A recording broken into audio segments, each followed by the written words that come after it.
Okay, so hello students. I hope all of you are doing perfectly well and welcome to Textbook Super Coaching.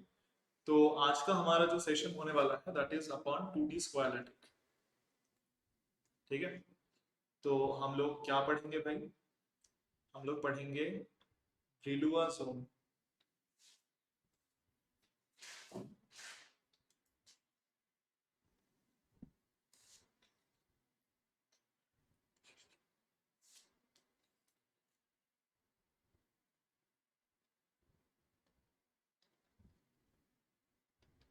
Zone of a 2D स्क्वायरेटिक।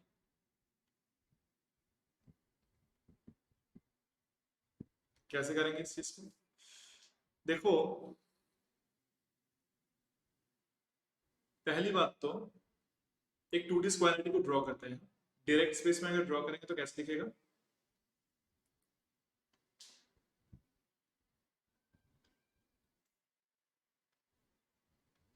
ऐसा दिखेगा।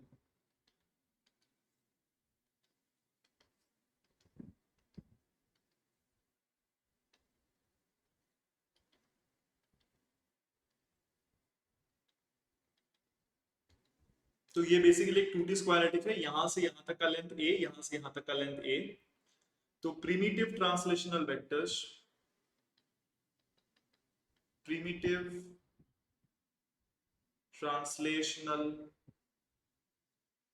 Vectors of a in real space, in direct space और real space क्या है? a1 is equals to ai cap and a2 is equals to your aj. I can also find out the primitive translational vectors in reciprocal space। क्या हो जाएगा? g1 will be equals to g2 will be equals to a1 dot a3। यहाँ पे assume कर लेना, just because 2D है तो एक वेक्टर a3 में अज्यूम करना पड़ता है कि क्या। तो a1 dot a2 cross a3, a1 dot a2 cross a3, इधर तुम्हारा आ जाएगा 2 pi into a2 cross a3। यहाँ पे तुम्हारा आ जाएगा 2 पाई इंटू a2 है तो 2 के बाद 3 क्रॉस a। अच्छा, इसको सॉल्व करके देखना। यहाँ पे जो a1 है, a2 है, a3 है, वैल्यू पुट कर देना। ये तुम्हारा आ जाएगा 2 pi by a I cap, 2 pi by a J cap. तो जो तुम्हारे बेसिस वेक्टर्स हैं, जो तुम्हारे प्रिमिटिव ट्रांसलेशनल वेक्टर्स है रेसिप्रोकल में, उन वेक्टर के मैग्नीट्यूड सेम है, परपेंडिकुलर है। तो डेफिनेटली जो तुम्हारा रेसिप्रोकल स्पेस में जो प्रिमिटिव यूनिट सेल बनेगा या जो तुम्हारा लैटिक बनेगा वो भी एक स्क्वायर लैटिक होगा, क्योंकि ये लेंथ इस लेंथ के साथ सेम है, दे आर परपेंडिकुलर। तो भाई साहब, अगर इस लैटिक को मैं डायरेक्ट लैटिक ना बोल के रेसिप्रोकल लैटिक बोलूं तो उसमें भी कोई दिक्कत नहीं, क्योंकि रेसिप्रोकल लैटिक भी 2D स्क्वायर लैटिक ही होगा। एक 2D स्क्वायर लैटिक का रेसिप्रोकल लैटिक क्या होता है? 2D स्क्वायर लैटिक होता है। सिर्फ डायरेक्ट लैटिक में लैटिक वेक्टर्स a होते हैं, रेसिप्रोकल लैटिक में lattice vector 2 pi by a होते हैं। तो अगर ये मेरा g है किसी एक पॉइंट, तो इस लैटिस पॉइंट से दूसरे लैटिस पॉइंट के जाने के लिए मैं क्या करता हूँ? रेसिप्रोकल लैटिस वेक्टर की यूज करता हूँ, जी वेक्टर की यूज करता हूँ। तो जी वेक्टर क्या है? एच जी वन प्लस के जी टू। तो ये है उस पॉइंट। अगर इस पॉइंट से इस पॉइंट पे जाना चाहते हो, ये तुम्हारा ओरिजिन है, तो यहाँ पे जाने के लिए ये तुम्हारा इस पॉइंट का कोऑर्डिनेट है एच के। Very good. तो एच जी वन प्लस के जी टू। भाई एच का वैल्यू क्या लिखूंगा? एच जी वन के जी टू। जी वन है तुम्हारा 2 पाई बाई, जी टू तुम्हारा 2 pi by J I cap. ठीक, जे कैप। तो 2 पाई बाई को कॉमन ले लो, H I cap plus K J cap. I can write this. जैसे ही ये चीज मेरा हो गया तो ये तुम्हारा जी है। Now from Law's condition of Bragg diffraction, हमें क्या पता है भाई? हमें पता है जी square plus 2 into g dot के इज इक्वल्स टू 0। के मेरा वेव प्रोपगेशन वेक्टर, तो के को क्या लिख सकता हूं? के एक्स आई कैप प्लस के वाई जे कैप प्लस के जेड के कैप लिख सकता हूं। मुझे एक बात बता, ये इक्वेशन क्या बन जाएगा भाई? जी स्क्वायर मतलब क्या हो जाएगा? 4 pi square by A square h square plus L square plus 2 into g dot k, ये जी है ये के है, क्या आ जाएगा? 4 pi by a h into k x plus k into k z, k into k y, sorry ये आ जाएगा। That should be equal to 0, जिसको थोड़ा सा सजा के मैं लिख सकता हूं h k x plus k y should be equal to minus pi by a h square plus L square. तुम मुझे बताओ एच के एल क्या है? मिलर इंडिसेस, तो has to be always integer and starting from 0। तुम मुझे बताओ H और एल का सबसे मिनिमम वैल्यू क्या हो सकता है? H square plus L square का minimum value for H square plus L square, हमें फर्स्ट बिलो जोन निकालना है। For first below zone, for first below zone minimum value of H square plus K square में लेना है, that is actually equal to 1। तो H और के क्या हो जाएगा? इसको 1 लेके इसको 0, माइनस 1 लेके 0, 0 लेके 1, 0 लेके माइनस, ऐसे लिख सकता हूं। अच्छा भाई मुझे एक बात बता, जब h1 के 0 होगा, ये वाला पार्ट तो हमेशा तेरा 1, तो माइनस पाई बाई ये, आरएचएस तुम्हारा हमेशा माइनस पाई बाई ये होगा। इस वाले को देखते हैं, h1 के 0 तो क्या होगा? kx equal to minus pi by ये, माइनस पाई बाई ये। इसको पुट करोगे तो इक्वेशन देगा kx equal to minus pi, जो एक स्ट्रेट लाइन की इक्वेशन है। इसको पुट करोगे तो देगा kx equal to pi by ये, जो भी एक स्ट्रेट लाइन की इक्वेशन है। इसको पुट करोगे h0 k1, h0 k1 put करोगे तो ky equals to minus pi by ये। इसको पुट करोगे तो मिलेगा ky equals to pi by ये। तो भाई ये इक्वेशंस कैसे लिखेंगे? स्ट्रेट लाइन को कैसे ड्रॉ करेंगे? देख, पता है कि रेसिप्रोकल लैटिक है ना,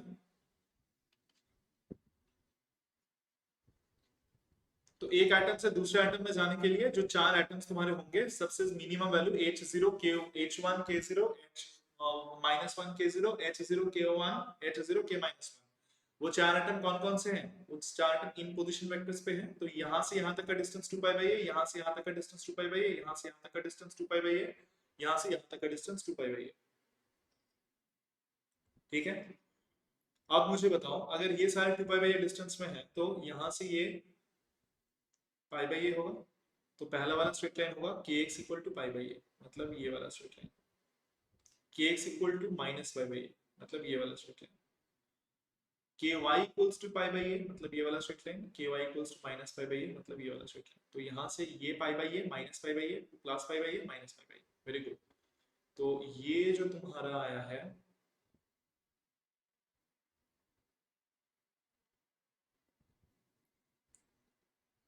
that is actually your first Brillouin zone. ये तुम्हारा क्या है बेटा? First Brillouin zone. तो ये तो हम लोगों ने मैथमेटिक्स से निकाला, दूसरे कैसे निकाल सकते थे? हमें पता है कि फर्स्ट ब्रिलुआ जोन क्या होता है, रेसिप्रोकल लैटिक में विग्नर स्थित सेल। तो विग्नर स्थित सेल तुम कैसे ड्रॉ करते हो?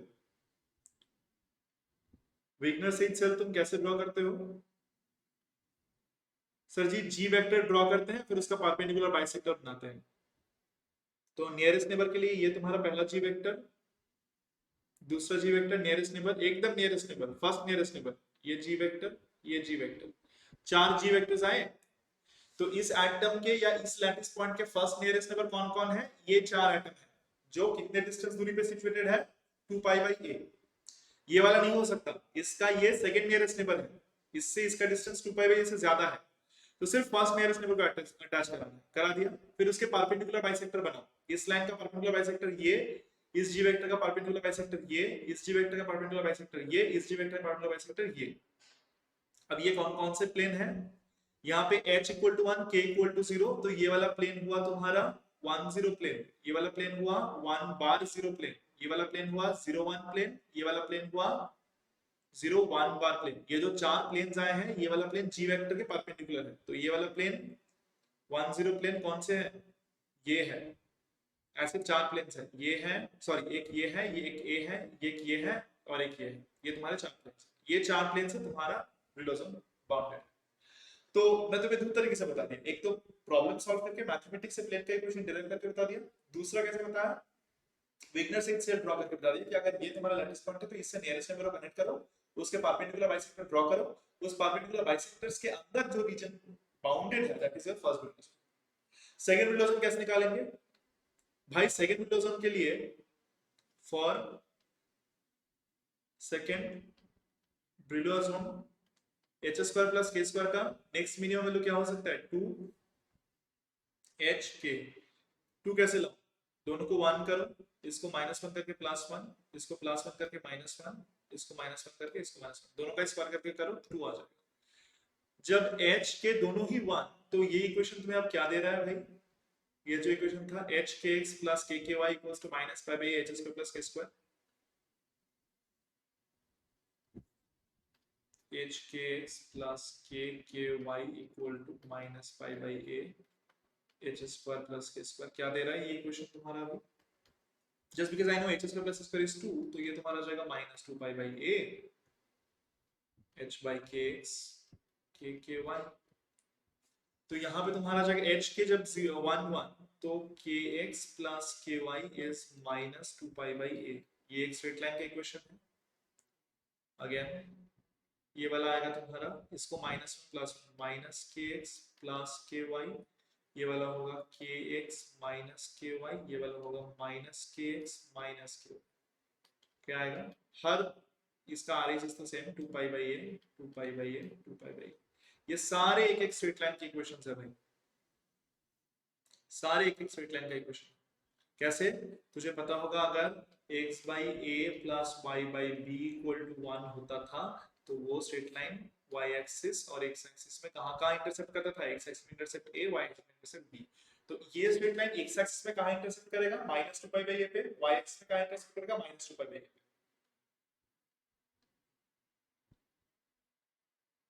तो ये देख x एक्सिस के x एक्सिस में -2π/a, के y एक्सिस में -2π/a, तो ये स्ट्रेट लाइन बनेगा तेरा ऐसे। नेक्स्ट स्ट्रेट लाइन ये x के x एक्सिस पे -2π/a पे, के y एक्सिस पे +2π/a पे।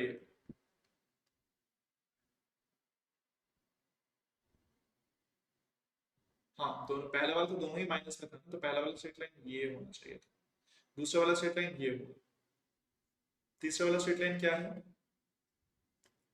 kx पे 2π/a पे, ky पे -2π/a पे, kx पे 2π/a पे, k पे -2π/a, ये तुम्हारा थर्ड स्ट्रेट लाइन है।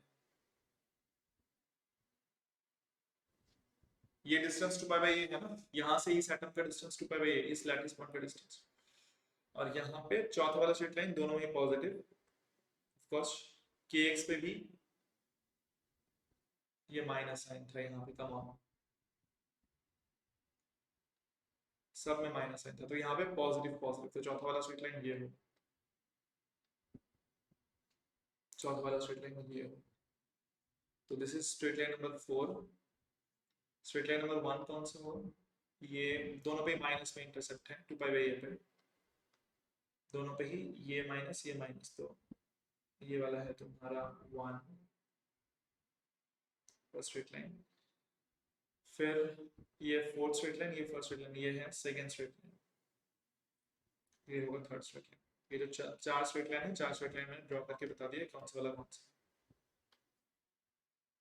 चार स्ट्रेट लाइन ड्रॉ करके बताते हैं, मैथ भी देख सकते हैं, ये तुम्हारा 1 1 प्लेन है, ये -1 1 प्लेन है, ये तुम्हारा 1 1 प्लेन है, ये 1 बार 1 प्लेन है, ये 1 1 बार प्लेन है, ये है 1 बार 1 बार प्लेन, ये चार प्लेन्स, ये चार प्लेन से कौन सा रीजन बाउंडेड है भाई, हाइलाइटर येलो कलर, सर ये वाला रीजन बाउंडेड है,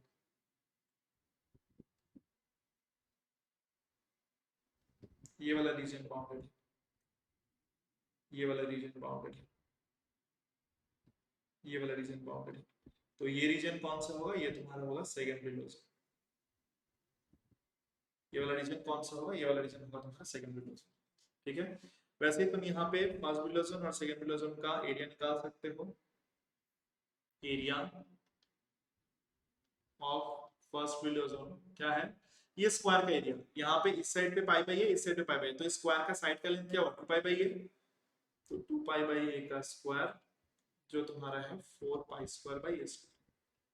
सेकंड बिलो जोन का area, area of second Brillouin zone कैसे निकालोगे भाई, देख चार ट्रायंगल है ना, कोई भी एक ट्रायंगल का एरिया निकाल दो, उसको 4 से मल्टीप्लाई कर दो, तो 4 इंटू किसी एक ट्रायंगल का एरिया क्या होगा, half into base into height, तो हाफ। अच्छा इस ट्रायंगल का बेस का लेंथ क्या है, इस स्क्वायर का side that is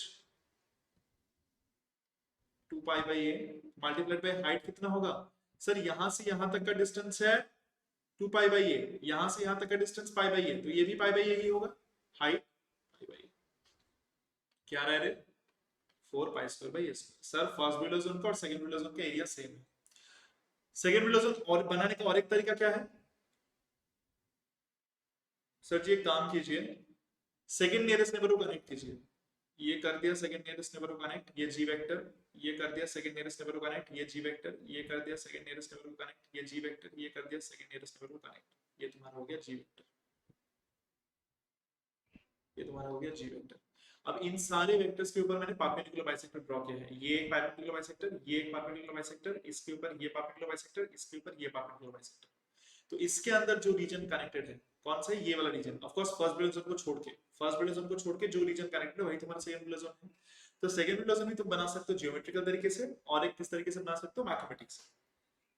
third below zone कैसे बनाओगे, मैं जियोमेट्रिकल तरीका दिखा देता हूँ, मैथमेटिकल तरीका भी बता देता हूँ। जियोमेट्रिकल तरीका कैसा है, थर्ड नियरेस्ट नेबर कौन कौन से है,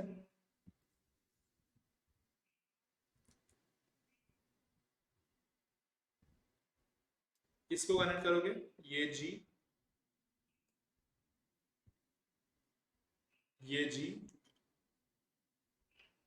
ये जी और ये वाला जी। अब इनके ऊपर परपेंडिकुलर बाइसेक्टर ड्रॉ करोगे,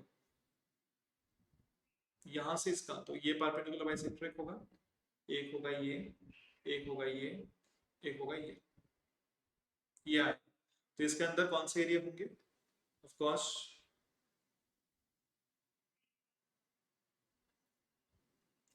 ये वाला,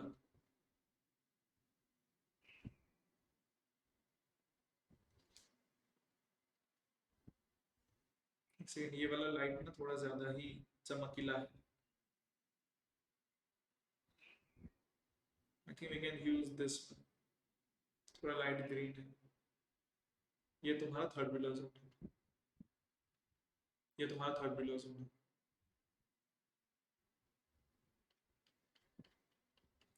ये थर्ड बिलो जोन है।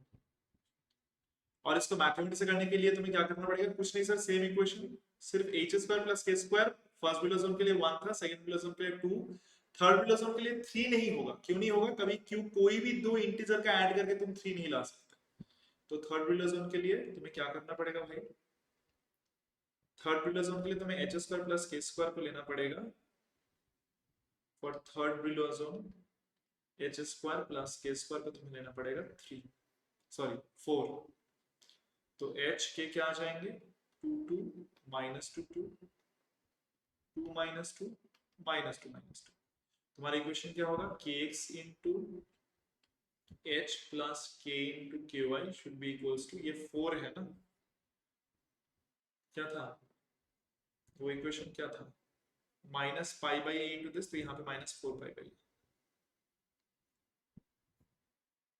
नेगेटिव 4 पाई बाई ए, कोई एक इक्वेशन करके देख लो, अगर 2 लिखोगे 2 लिखोगे तो 2 2 से कट जाएगा, तो kx प्लस ky तुम्हारा आ जाएगा, हैंग ऑन 4 करना है ना, गलती गलती गलती गलती गलती, 2 0 माइनस 2 0 0 2 0 माइनस 2, ये होगा, तो पुट करो h0 k0 पुट करो, h0 k0 पुट करो, h0 h को 2 पुट करो, k को 0 पुट करो, 2 से कट गया, तो kx आ गया तुम्हारा minus 2 pi by A,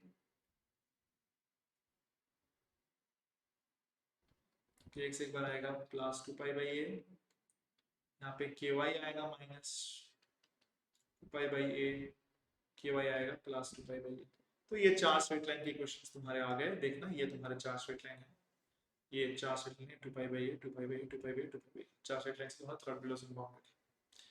so definitely अब इनका एरिया तुम निकाल सकते हो, फर्स्ट बिलोसिन सेकंड बिलोसिन का एरिया माइनस करके थर्ड बिलोसिन का एरिया निकाल सकते हो। थर्ड बिलोसिन का एरिया कितना होगा, 2 पाई बाई ए तो साइड लेंथ है ना स्क्वायर का, इसका स्क्वायर कर दो, माइनस फर्स्ट बिलोसिन इनटू सेकंड बिलोसिन का एरिया। अब उनका एरिया सेम है तो 2 into 4 pi square by A square, ये आता है 4 pi square by A square minus इनका एरिया कितना आता है करके 8 pi square by A square आएगा, 8 pi square by A square, ये कितना आएगा सर, देखो यहां से ये डिस्टेंस तुम्हें पता है 2 पाई बाई ए, अच्छा 4 पाई बाई ए, इस स्क्वायर का साइड है 4 पाई बाई ए, सॉरी इस स्क्वायर का साइड है 4 पाई बाई ए, तो 4 पाई बाई ए करूंगा तो यहाँ पे 16 minus 8 pi square by A square, तो 8 pi square by A square. Third Brillouin zone का एरिया है double of second and first Brillouin zone. चलो फिर थर्ड बिलोसम का भी एरिया निकाल दिया, ठीक है। Thank you very much. कोई भी दिक्कत है तो मुझसे पूछ सकते हो and we can again connect on the next session। एक बात बता दूं, जो भी बच्चे CSI नेट जून 2024 के लिए प्रिपरेशन ले रहे हो, for them we have brought a revision batch which is named as booster course, जिसमें पूरा का पूरा 9 के 9 सब्जेक्ट के PYQ सॉल्व कराए जाएंगे, सारे के सारे फॉर्मूलेस के रिवीजन कराए जाएंगे। नॉट ओनली दैट, आप लोगों के लिए जो हमारा डिटेल थ्योरी बैच है, उस थ्योरी बैचेस के सारे रिकॉर्डेड वीडियोस अवेलेबल कर दिए जाएंगे एंड मॉक टेस्ट अवेलेबल कर दिए जाएंगे, जो बहुत ही इंपॉर्टेंट है for revision. So definitely mock test जितना ज्यादा दोगे, तुम्हें अपना टाइम मैनेजमेंट के बारे में पता चलेगा, तुम्हें अपने स्पीड के बारे में पता चलेगा, so it's very important. So basically 10th of April से शुरू होने जा रहा है ये बूस्टर कोर्स, तो उससे पहले तुम एनरोल करा लो, ठीक है। थैंक यू वेरी मच, मिलते हैं नेक्स्ट सेशन।